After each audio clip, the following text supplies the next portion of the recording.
Welcome into the roundtable. I'm Brad Wakai. That is Tyson Gentry. Tyson, last week of the regular season in the NFL, man, it's kind of crazy to say. So, nothing other than that to talk about. No Thursday night games. We're running the money making time and giving picks. Yeah, I mean, it's been a grind, brother, but we're here at the end of it.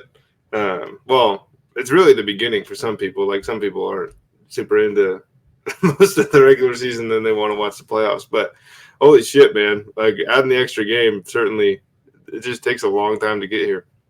Absolutely. So, we It are was fun. recording. What do you think the best moment of the season so far was? Because to me, I have an obvious one, but I don't know if you agree. Oh, geez, man. That's a good question. I didn't even think of that. It just popped in my head. Let's But hear it. dude, it's got to be Jacoby Myers fucking turning around and throwing that thing 40 yards to Chandler Jones. Like, that has to be That was crazy. that has to be the memory. Yeah. Yeah, that was nuts. I mean, I'm sitting here with the Eagles hat on, and you have an Eagles jersey behind you. They're 13 games, way better season we expected, and that's the one that is sticking to my head. I know. I mean, I've never seen anything like that before in my entire life in a tied game. Like, it wasn't just like, oh, it's something crazy. Like, that was fucking crazy. It was pretty awesome. It was. Before we get into money making time, though, Tyson, we're recording here on Thursday night, and the league just gave a statement about what's going to be happening with the AFC, and I just lost it. Of course, I have an update here, but Field Yates kind of broke it down. So if you haven't seen the official memo, go check it out on Twitter. I retweeted it on my personal as well as on the page's Twitter account as well. If you want to give that a follow, to check that out. Here's the scenario, and here's what's kind of broken down. So Field Yates did it this way. So if the AFC Championship game, here's the proposal. If the Chiefs play the Bills, it's going to be at a neutral site. If the Chiefs play the Bengals, it's at a neutral site. If the Bills play the Bengals, then it's in Buffalo. So basically what they're doing is they're looking at it in terms of the teams who didn't have an opportunity to play a full 17-game regular seasons. If they're involved in the AFC Championship game, then they'll move that to a neutral site. So, aka the Bills or the Bengals, if any of them are involved against a team like the Chiefs or whoever who played the 17 games, that'll be played on a neutral site. If the Bills end up facing the Bengals, then that'll be in Buffalo because Buffalo, if they win, will have a better winning percentage than the Bengals. So kind of convoluted, kind of crazy. I know there's been some thoughts from people on social media about this, and Tyson, just wanted to get your thoughts real quick before we get into money making time. I mean, to be honest, dude, it doesn't really bother me one way or the other what they decide to do. Like, to give them any flack at all in this situation is just kind of interesting to me. There's no, like, this might be the best possible solution. It just, like, doesn't sound good out loud to some people. So then it's like, we're getting screwed. And the only pushback I would have is, like, they said that they're thinking about Indianapolis as a neutral site location. They said they haven't talked to the Colts yet. That was at least a tweet, but like, put that shit in Vegas. What are we talking about? I know it's not technically in between the two, right? Like, that's kind of what I imagine the Indianapolis angle is. It's like all three of them can get there easy. Nobody wants to go to Indy on purpose, on a random cold Sunday. Like, put that thing in Vegas. It's selling out for sure. You put it in Vegas. It might not be the Bills fans, Bengals fans, Chiefs fans that you're expecting, but revenue-wise, I think that makes sense. I'm interested to see where they want to put the game, but what the fuck are they supposed to do, man? Yeah, no, I don't know. I mean, it's crazy. So last kind of update on here, and Field Yates also kind of simplified it in this way. So if Kansas City wins against the Raiders, they're going to have a first-round bye. They just would not be guaranteed to play the championship game in Kansas City because they could potentially play in a neutral site. If Kansas City loses and the Bills win, then the Bills would be the number one seed, therefore would have a first-round bye, and they would have home field advantage throughout since they would be the one hosting and they had a lesser schedule to be able to have the number one seed. So just something to think about there as we kind of go through the slate. Kansas City plays Saturday, honest, so we're going to the only people that get screwed are the Ravens. Like, the not Ravens knowing can't win the division, right? Yeah, like not knowing how that game played out. And honestly, like, if that game keeps going, Burrow might have 500 yards based on that first 10 minutes, but you can't take a 10-minute sample size and say, oh, this is what it would be. extrapolate. But they're the only team right now that I can think of that's getting, the short end of it. But the alternative was like the Patriots automatically make the playoffs. 5 teams don't get to go. It's impossible. Yeah. So, I mean, and we'll know. So let's get into money making time here. A lot to discuss. Every team's in action, of course. Some meaningful games, some aren't. Honestly, I think you can find a lot of value in this week. Some people are like, this is a crapshoot. I don't know.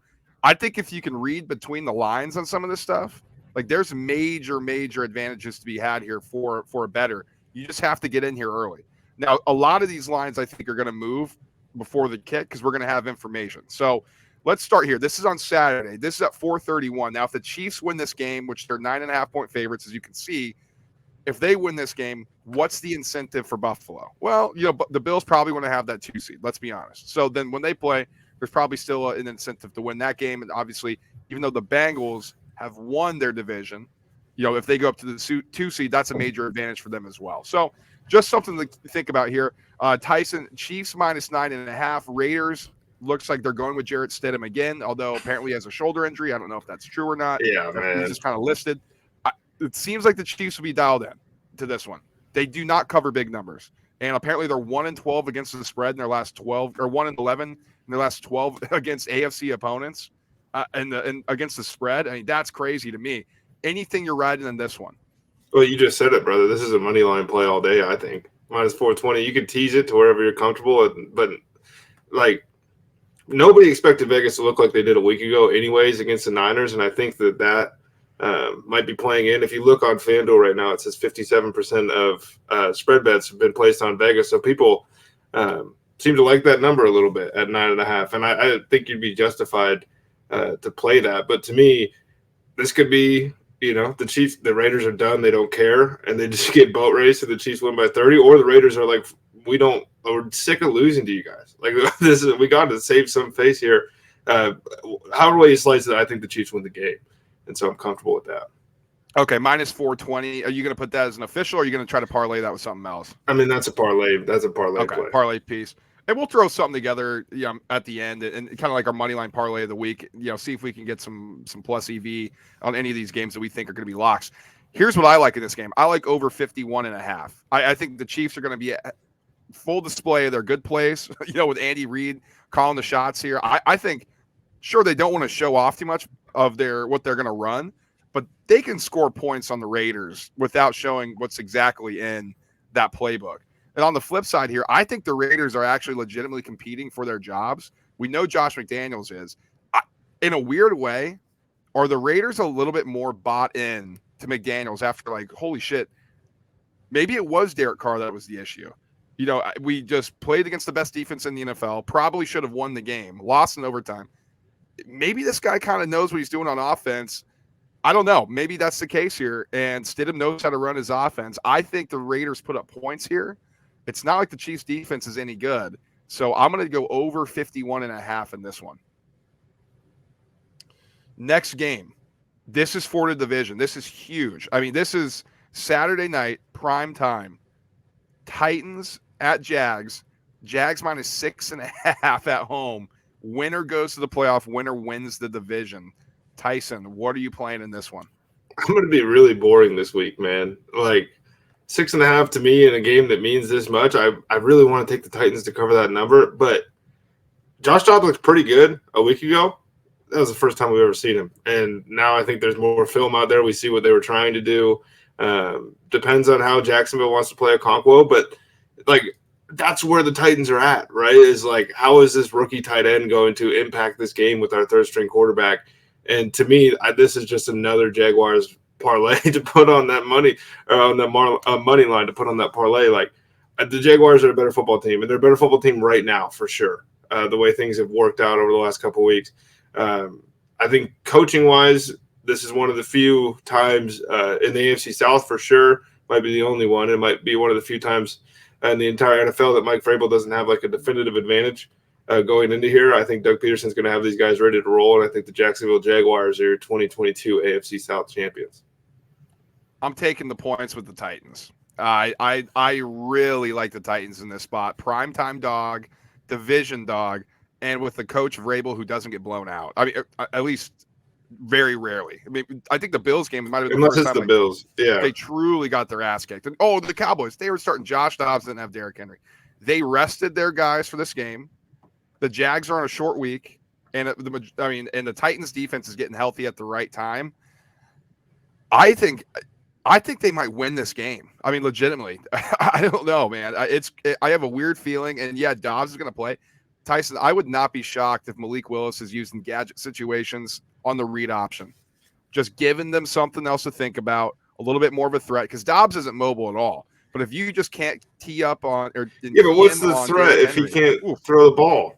Because he's fucking fast, dude. He's an athlete. And if you're just like, well, Dobbs, we know he's not going to run, but you throw this wrinkle in where this guy's running the read option with Henry. At least you have to respect that. It's another player you got to consider. That's 11 on 11 football, as they like to say.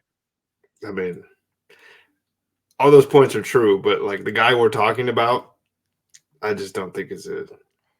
I mean, Vrabel hates him, I think. So I don't know if he's ever going to see the field. I'm with the Braves. I like Titans plus 6.5. I think they cover this number. If they win, I'm leaning towards going with you with the Jags. I mean, they're just super red hot right now, but I'm going to take the Titans plus the points. I think it's a field goal game either way. Next one, Jets at Dolphins. Now, Mike White was on the injury report, listed again, ribs. He did not look good against the Seahawks. I think he had a 12.3 QBR or a 13 QBR, just something horrible. Skylar Thompson, we don't know if he's going to start. Teddy Bridgewater apparently was throwing, even with his dislocated pinky. There is rumors now that Stephen Ross, now I think is a bottom 5 owner in this league. He may fire Mike McDaniel after one season. Yeah. This is crazy to me. What are you doing in this one if you're touching it? Well, I just want to address that last point real fast. Unless Sean Payton's walking through the door, you're making a huge mistake, and you still might be. Like, you still could be. This is year one of this guy coming over, and it's like you started super hot. And nobody understood really what you were going to look like, and then you come back down to earth. Is it Mike McDaniel's fault that Tua got concussed a handful of times, or Teddy Bridgewater got hurt and wasn't able to play? Like, it just, to me, doesn't make any sense. On the game itself, I know you're probably playing it, but you got to be a masochist, man. Like, I don't know what the hell is going to happen in this game as far as the line goes, but under 38.5, I think is going to be my play here. Miami looks, let's just say it, Miami looks pretty bad on offense when they don't have things humming. And if you don't know who's playing quarterback, it's going to be really hard to get those things moving. And then on the flip side of that, man, is it Flacco?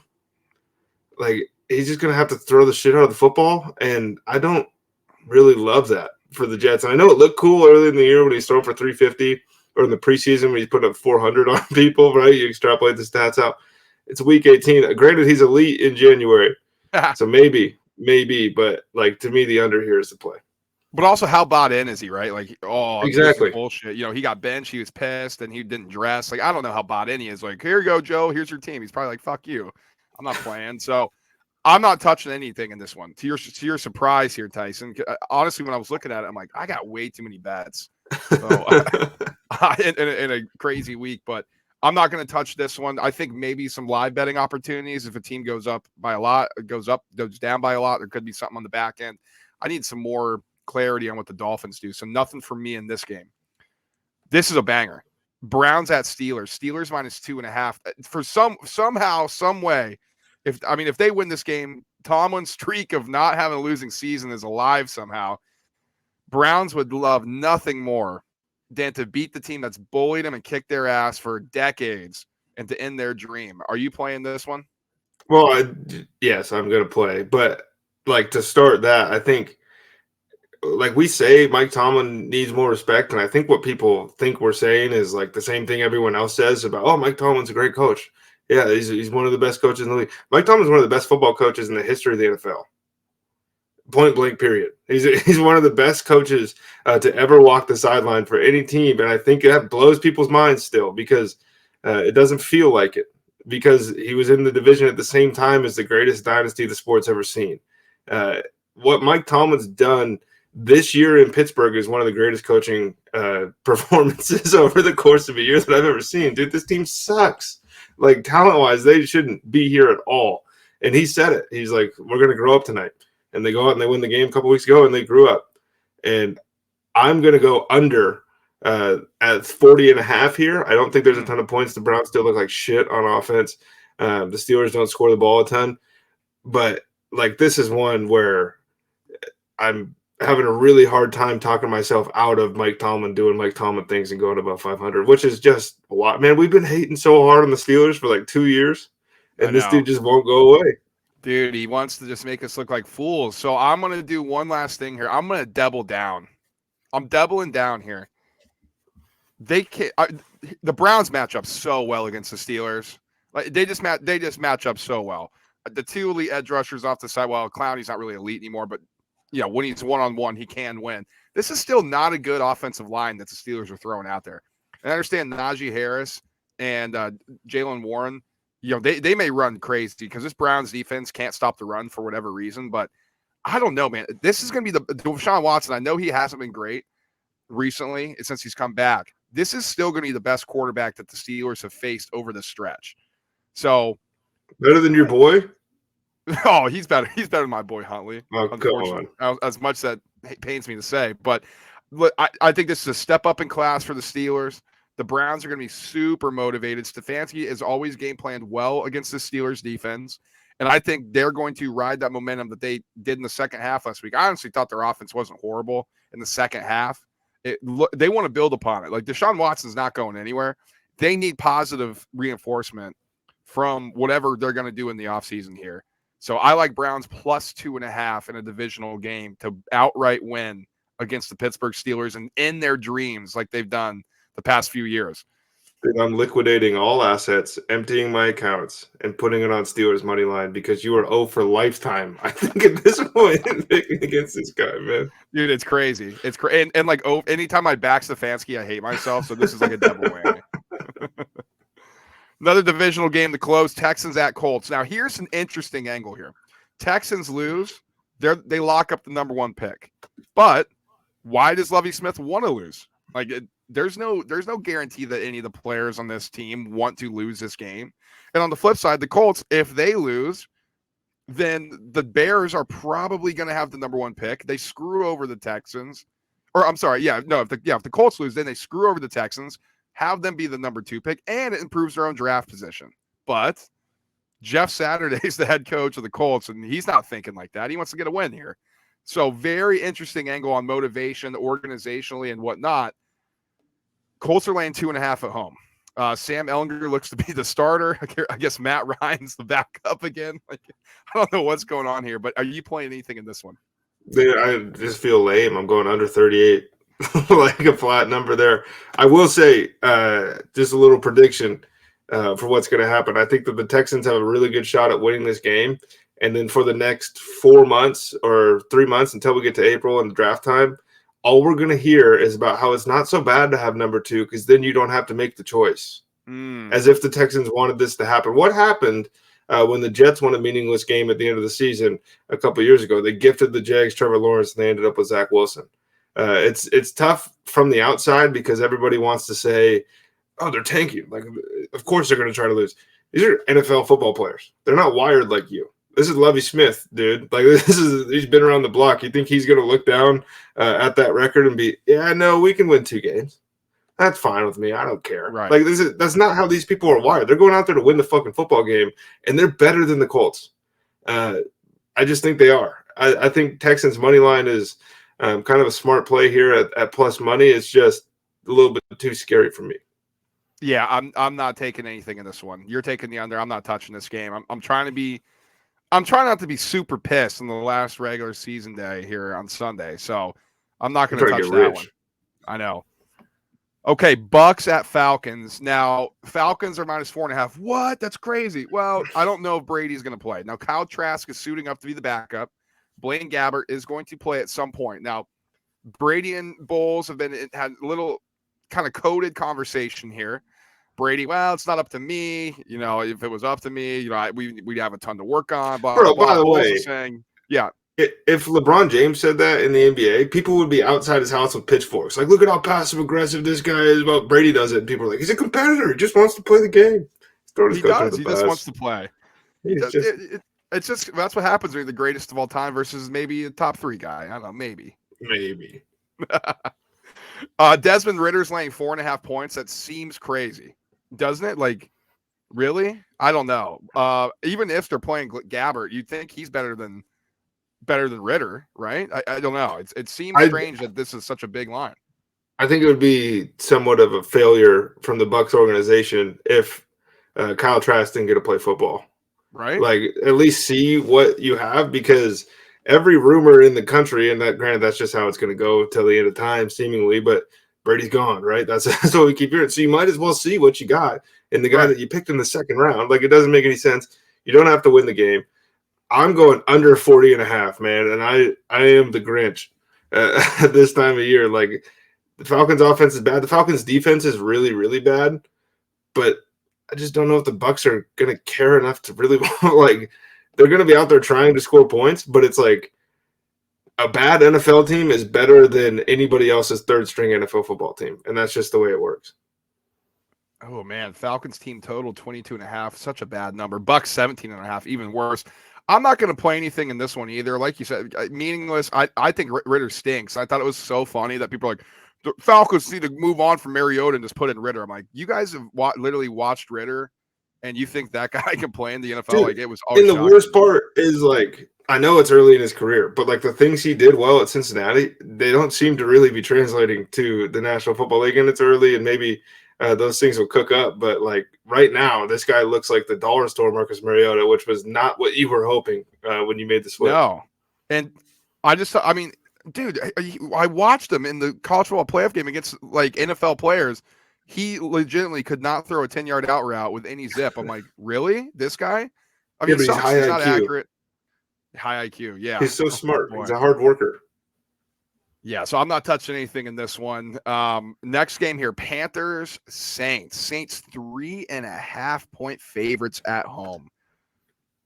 Steve Wilkes wants to be the head coach of the Panthers. There's going to be motivation there. There's a lot of players who I think are playing for their job or playing for the next contract.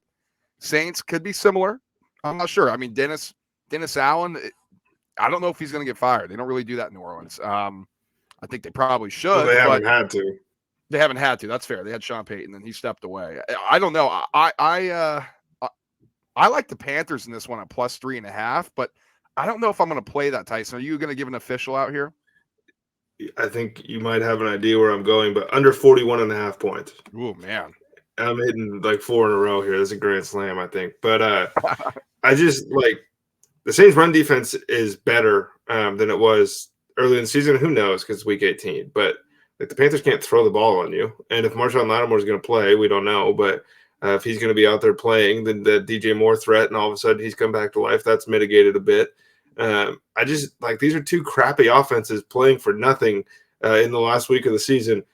And the Saints honestly might have a little bit more motivation because they don't own their own first-round pick. Like maybe it's, man, screw the Eagles. Like we got to get them the worst pick we can.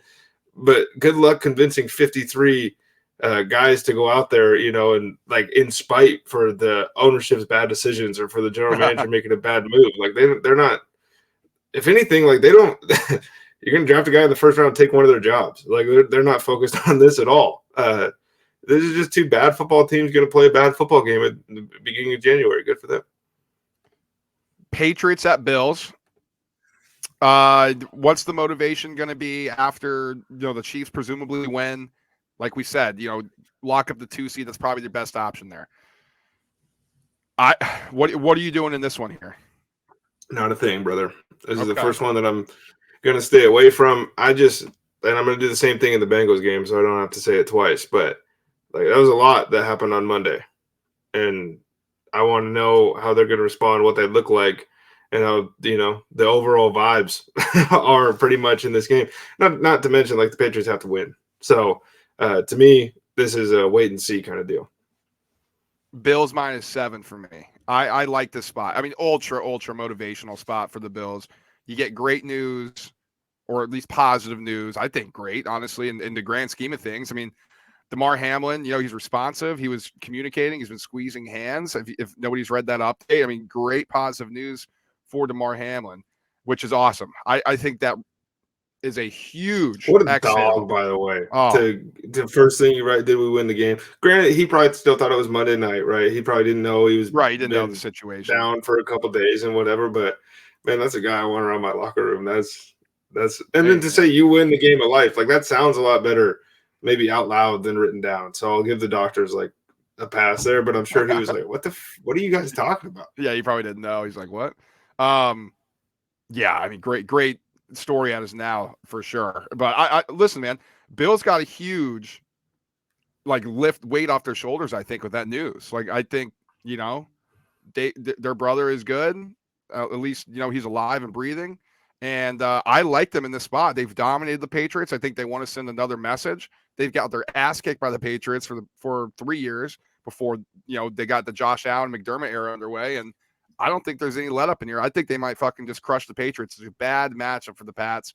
Bills at home, and nobody circles the wagons like the Buffalo Bills. And this is an ultimate circle the wagons moment for the city of Buffalo. I think this is going to be an awesome game. Bills -7. I really like that in this spot. How long you got that one in the chamber? A while. Vikings at Bears. Now, this is interesting because I think it was 3.5 before the Justin Fields news came out. Maybe it was a little bit more than that, I think. Justin Fields isn't playing. It's Nathan Peterman. What's the motivation for the Vikings? After getting killed by Green Bay, they can't be the 2 seed, can't be the 1 seed. I think they're either locked into the 3 or 4. Am I correct in that, Tyson? Do you know? I believe so. Oh, they're locked in the 3 or the 2 seed, right? Because the they can go Bucs are up, the 4 seed. Yeah, but they can't go down. So I mean, they have something to play for. They haven't played well. Are you touching this game at all? I mean, this is another one. I'm being super vanilla this week, but this is another one to put on money line parlay time for me, baby. This Vikings -330. Like they have to go get that taste out of their mouth. Like everyone in the world thinks you guys are frauds. Like you don't think that grates on these professional athletes in a way, and they don't get the chance week over week to play the worst team in the NFL or one of the worst teams in the NFL without their starting quarterback with who might be, based on stats and metrics, the worst starting quarterback in the history of the NFL. Vikings pass defense is suspect, shouldn't be an issue. It really shouldn't matter. Justin Jefferson had 15 yards a week ago. Kirk better throw that thing to him 15 times. Especially once to break that record. Play of the week here. Vikings team total over 25.5. Now, I know they're a dome team. I know they're going out to Chicago, but it's not going to be crazy cold in Chicago this week. A little bit above freezing.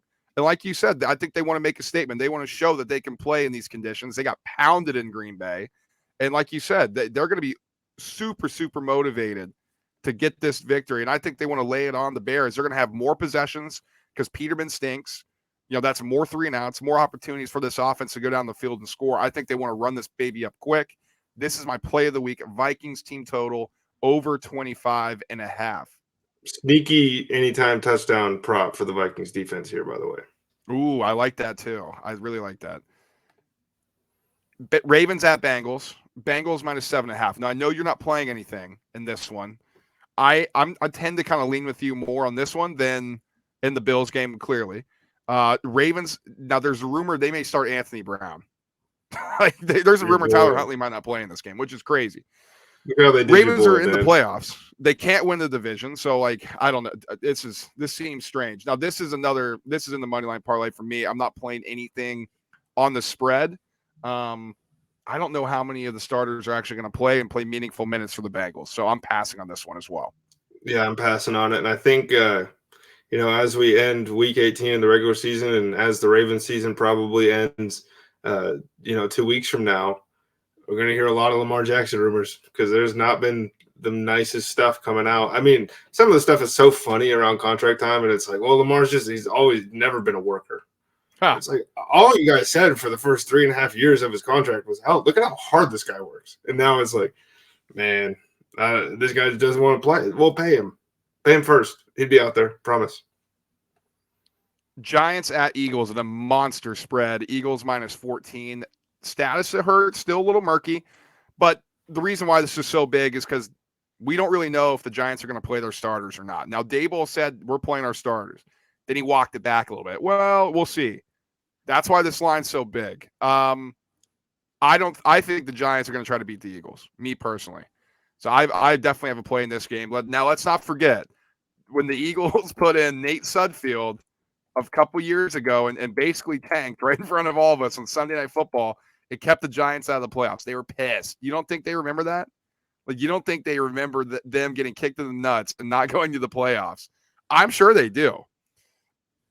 Now, the other thing I've heard too is when the Giants were playing the Patriots in a meaningless game, quote unquote, in week 17, last game of the season when they won the Super Bowl, they competed against the Patriots. They were in that game, and it gave them confidence. And Tom Coughlin's and many players in that team said that gave us the confidence that we could actually compete and win the Super Bowl. So I think the Giants are in that spot. I like the Giants plus 14. I'm going to take it here, Tyson. I think that's way too big of a line in a divisional game. So give me Giants plus 14. What are you doing? I'm waiting until I get for sure that Jalen Hurts is going to play. It certainly seems that he's going to play. All signals from Philadelphia, as much as they want to hide it, sure seem like Jalen Hurts is going to be out there playing football. And they need it, right? They need to win to get the 1 seed. This is kind of a big deal for a team that went most of the season without having to deal with injuries, and then all of a sudden they came all at the end. And I think to get rhythm back, they need to have Jalen Hurts play. I think those two things are important. I also think that Brian Daboll is going to play his starters until the game is not close. And if the game never becomes not close, then I think his starters will play the whole way. I have a hard time believing if it's 10-7 at halftime that he's going to trot out backups for the second half of this game. And like what you said about the pick thing, like all those guys are gone, right? But it's an organizational deal. You don't like the owner remembers. And by the way, Eagles-Giants is one of the bigger rivalries in the NFL that people don't talk about, but the regional hatred is certainly there. These guys don't like each other. And so to me, I need to find out who's playing quarterback before I make any decisions, but I would lean Giants plus 14. That number is just fucking huge. Way too big. Rams at Seahawks. Seahawks win, and they're in. Big game. Now, Rams can play spoiler. And who's on the Rams defense? Oh, well, Bobby Wagner. He's been talking all week how he'd love to spoil the Seahawks' opportunity to go to the playoffs. The interesting game here. I mean, the Seahawks, they're pretty banged up. I mean, I was looking at the injury report. Lockett didn't practice. DJ Dallas didn't practice. Your boy Kenneth Walker didn't practice. I don't know. This is an interesting one to me. What are you playing in this? I like Rams plus 6 here. I just think they're going to make it really tough, no matter what, on Seattle to win this game. Like, it's us or them, right? Dan Campbell said it about the Lions-Packers game later in the day there, but that's really the mentality, I think, of a lot of these teams. It's like it's us or them, or us or no one, excuse me.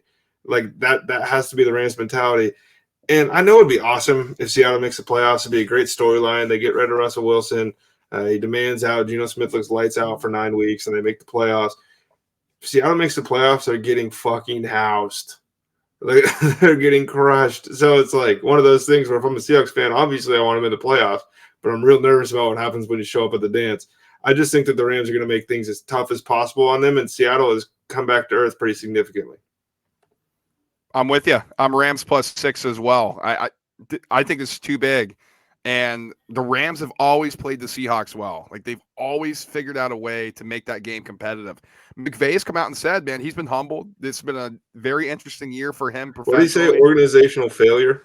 Which I think it was. And so I think him kind of coming to Jesus moment and like admitting that, I think that's a huge kind of monkey or elephant in the room out. You know, like, hey, we all can admit now we fucked up this season. We did not have a good year. Might as well just go out and try one last time, see if we can play spoiler, be competitive. I like the Rams here as well. I'm taking them plus 6. Chargers at Broncos. Broncos now 2.5-point favorites. Now people may be like, "What? The Broncos stink? Are you kidding me?" Here's the caveat. Here's why this line moved, because it was Chargers like 3.5, 4 earlier. If the Bengals beat the Ravens, then the Chargers are locked into their playoff seeding. Which I think is 6, if I'm not. Yeah, 6. If the Ravens somehow beat the Bengals, then the Chargers can move up and play the 4 seed, which would be the winner of the Titans and Jags, a very winnable game for anybody in the playoffs. So the theory here is the Bengals are going to beat the Ravens. The Chargers won't have anything to play for. They won't play Justin Herbert. They won't play Mike Williams. They won't play Keenan Allen. And this will be a Chase Daniel game. Broncos, they're motivated, man. I mean, they look good last week. It sounded like it might be an Easton Stick game, which would be interesting. Which, to me personally, I want to watch Easton Stick play because I love Chase Daniels, and I think it's sweet that his number will go up again if he doesn't throw passes for money made versus passes thrown. Like, to me, that's an all-time NFL stat. This guy's agent, him and Sam Bradford agents going first ballot Hall of Famers. But if it's Easton Stick, I'm going to be pretty curious on some of these unders as far as the game goes. But I want confirmation first, and also, like, the Broncos have to be at a certain point. You have to play for something.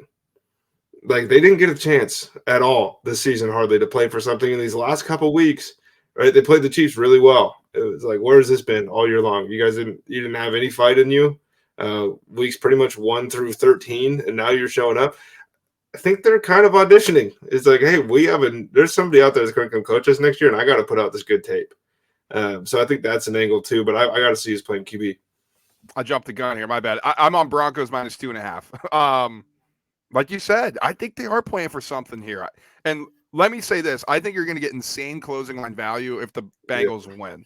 Like, this is going to jump up to like over a touchdown potentially. So play the Broncos now. And if the Bengals somehow do lose, Chargers are going to play their starters. Take the Chargers, middle this thing. Like, I think that's your play here. You're going to get insane CLV taking the Broncos. I like the Broncos minus 2.5. That's in the account. I'm rolling with Russ Wilson and my blackballed team. One last time this season, Tyson. One last time the blackballed team. But you're undefeated when you go back to him, right? No. Unfortunately not. I wish I could say that. Okay, next game, Cardinals at 49ers. This is another big spread. David Blau starting for the Cards. Niners, I mean, listen, they'll know if they can get the 1 seed if the Eagles somehow lose to the Giants. Because if that's the case, 49ers win, they're going to be the 1 seed in the NFC. So, I don't know. I mean, this feels big because if not, why would you play your starters? What are you thinking for this one? This is tough because the Cowboys and the Eagles all kick off at the 4:25 the afternoon window start. So it's going to be everybody's going to be scoreboard watching. And I think that'll get interesting. I'm not touching 14, but the Niners are going to win this game. I'm very confident. That's a money line parlay play again. I know David Blau is everybody's favorite Hard Knocks character, but the dude's not a very good NFL quarterback. And the fact that, this is the send-off for a lot of these Cardinals guys. This is going to be the end of the Cliff Kingsbury era, probably. It might be the end of DeAndre Hopkins playing in Arizona, J.J. Watt's retiring. Like, it's just sad, kind of. Like, the excitement that this fan base had a year and a half ago to where they're at now, it's pretty shitty. Yeah, I'm not playing anything in this game either. Defensive touchdown, though, Niners, that could be a possibility. It could. That's something I didn't even think about, and I'm mad at myself because that's pretty. I like that. All right, now here is another divisional game here. Again, Cowboys can have a possibility of the 1 seed too. They're facing the Commanders, who are rolling out Sam Howell in his first start against the Cowboys' fearsome defensive line who wants to get after the passer. Man, oh man! What are the Commanders even playing for, really? I mean, Ron Rivera didn't know they were eliminated after their loss last week. And then, his excuse of saying, I didn't even think about it because I just was so wrapped up in the fact we were going to win the game. It's like, shut up, dude! That's the worst backtrack I've ever heard. This guy's losing his job. Antonio Gibson goes on IR. It's the Sam Howell show. The Cowboys are playing for the division and for the number 1 seed in the NFC. This is Cowboys minus 7. Just to switch to Carson Wentz over Taylor Heineke in a must-win and then not know it's a must-win is Sean McVay called that an organizational failure, but this is the same thing. How'd nobody be like, hey, man, we got to win? Yeah, I mean, that was super strange. I mean, it was just so weird. And this is a guy that you hate. You outwardly have said, what's the difference between us and everybody else in the NFC East quarterback? You said that when he was starting.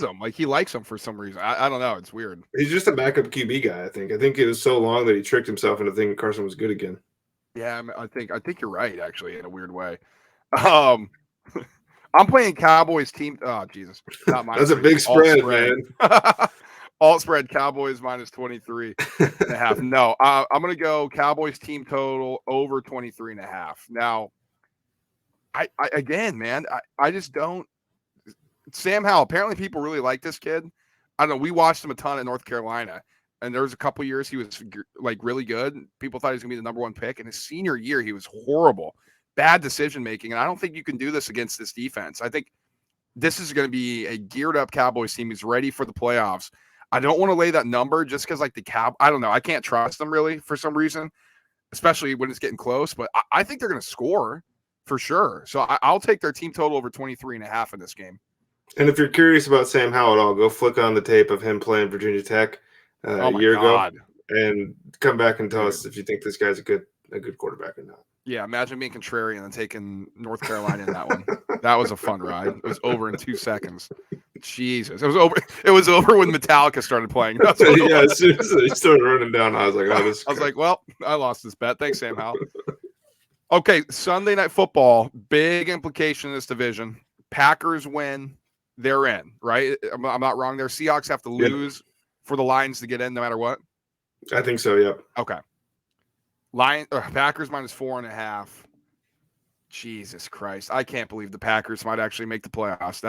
That makes me sick to my stomach. Dude, I can't believe that everybody's going to lie to themselves if the Packers win this game and say, this is the team you don't want to see in the NFC playoffs. They suck.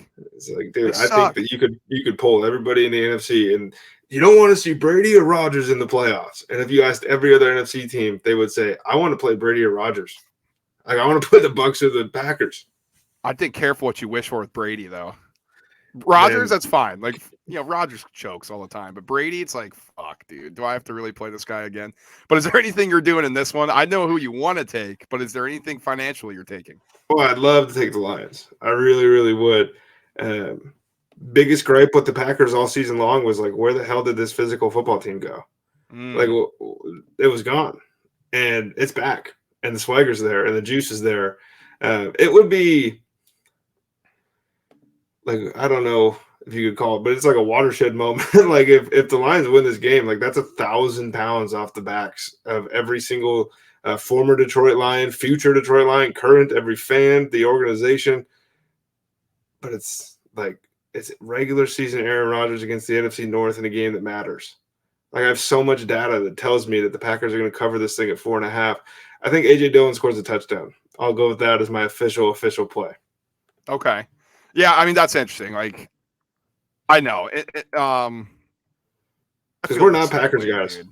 No, I feel the same way. I'm like, am I really sitting here? Because I think the Packers and their juice minus 4.5. They're gonna get bet. Like, it's gonna get up to 5, I think, by kick. But here's what I'm gonna do. Here's my angle: under 49.5. I think this is way too inflated here. The Packers don't score a lot of points. Like, and I can't take the Packers. Fuck the Packers. But Jared Goff outside, like, we know that whole shtick, like, oh, he sucks outside. Like, he actually didn't play bad against the Packers outdoors when he was on the Rams in the playoff game. Now they didn't win, but I don't know. I think this is going to be an under. I think the Lions are going to want to run the ball. They're going to want to see if the Packers are up to the challenge. They actually want to compete with them in the trenches, or if they just got off to good starts in the games they won, or like, okay, we can kind of control this thing. But I'm with you. Packers are going to try to establish their own run game. So I think this is going to be an old school NFC North battle in Lambeau Field, running the ball. We're going to see the breath being had over there. And I like the under in this game, divisional primetime game. If DeAndre Swift keeps getting trotted out there with 60% of snaps and walking away with 5 touches, they have a lot bigger conversations to have in Detroit this offseason. Like, that's huge, dude. Like, this was a second-round running back. Looked like a world beater his rookie year, gets hurt, kind of called out by Deuce Staley a little bit. Then his snap share goes up. Like Jamal Williams, everyone was worried. Jamal's not playing as much. Just Jamal gets the ball when he's on the field, and Swift runs dummy routes. Do you have your money line parlay you're running for this weekend? I have mine loaded up. You talk first. I can clear all this stuff out of the queue. Here's what I got here. Money line parlay. What is it? Let me check. It's plus 503. So it's nothing crazy, but I mean 5-1. You'll take that, I think, any day of the week. Kansas City money line on Saturday, Bills money line on Sunday, Vikings money line on Sunday, Bengals money line on Sunday, Broncos. I think you're getting major value here at minus 146. I think that's going to close way higher. So this is going to boost your odds up. Then Cowboys money line at minus 320, 6-team parlay plus 503. I got a little four-bagger. Jags money line minus 295. Vikings money line minus 330. It's a three-legger. Sorry, I had another one in there. Cowboys money line minus 320. It's only plus 128, but those are the three on the board that I'm seeing that I really, really like. All three of those teams just to win outright. And if it's the end of the year, I just want to make money before we roll in the playoffs. I don't need to be playing spreads this week. We got the national championship game on Monday. Yep. Trying to get more into this college basketball, man. Charleston. We'll talk about it, man. But holy, dude, they're wagon. They are an absolute wagon. So they're gonna dominate. I love them. I love that team. I love their coach, man. He's been awesome. That's gonna do it for Money Making Time. Our last regular season NFL episode, Tyson. That's crazy to say. At least we're giving out picks and all that. We'll still have analysis coming up next week. But in the meantime, like, subscribe, and share the show. We really appreciate the support. Make sure to comment and make sure to comment. You can ask a question. We'll answer it on air. We'll answer your question, give you a shout out. Instagram @_the roundtable pod _ our TikTok handle is the same. And then Twitter is @TRT_pod. Now, Tyson, he's excited for college basketball. Where can you find all our picks? Well, they'll be in the Chalkboard app. The group name is the Roundtable. It's just we got a little community in there. We're posting picks, and it's a whole bunch of sports that we don't necessarily get the chance to cover on the podcast, but it's ones that we like to play. And it's stuff like it's hard to fit in college basketball podcasts when you're doing an NFL and a college football one every week. It's hard to fit in NBA time, So those things are in there. Brad has been just he's balls deep in college basketball right now, ladies and gentlemen. He's not thinking about the Duke game at the moment, but he certainly was for the last probably 12 hours. I was analyzing what the hell's going on over there. We will be back. A special episode Sunday night coming out live on Twitch and our Twitter page. It'll be released Monday morning early to get you ready for the college football playoff championship. Until then, peace.